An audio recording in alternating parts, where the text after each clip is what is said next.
Okay, so here is the video on the applet I chose. It is from the National Council of Teachers in Mathematics, the Illuminations.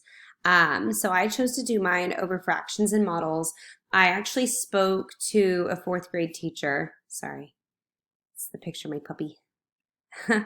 I spoke to a fourth grade teacher, Mr. Witt, and he was telling me one thing that fourth graders struggle with a lot every year is comparing fractions and decimals.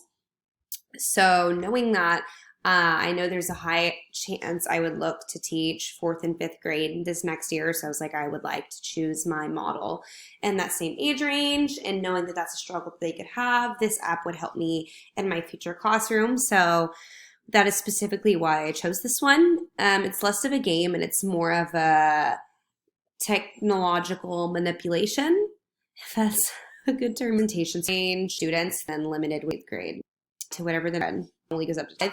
If you want to, but 10, let's go with 15 for the denominator. You have your fraction rate. It's fraction, and you individually that makes up out of the 16. As it would be res, they has numbers, and it has with the percent as well. See not only the fraction, and then they can and how it is. So you can just control the divisions like right here. It ends. So it shows the 10 out of 9. The other 9 parts, obviously, a new one. Here's 1 out and 1, 9. And then it has a very dense right here, denominator by moving the side of the slider. So it shows an expectations number and is what once they've kind of mastered with the fractions, start doing like things whenever they help. So this line with my teak of, I chose fourth grade, obviously, as I said in the beginning, and it matches with the teak of numbers and operations, just like the app said, numbers of operations. So these teaks do match. And the student applies mathematical process standards to represent, compare, and order whole numbers and decimals and understand relationships related to the place value. The student is expected to represent decimals, including tenths and hundreds, using concrete and visual models. Well, these are your concrete and visual models.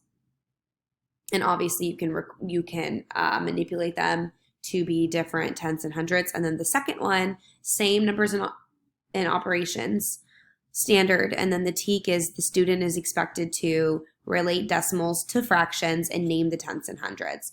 Well, you see the decimals here, you see the fractions, so whenever you type in your decimal and your fraction, whatever it is, you have your mixed number, you have your decimal, and you have your fraction. Say I wanted to keep it basic with something like 3/4, you have your 3/4, you have it written as the decimal, and the percent with the part in the whole.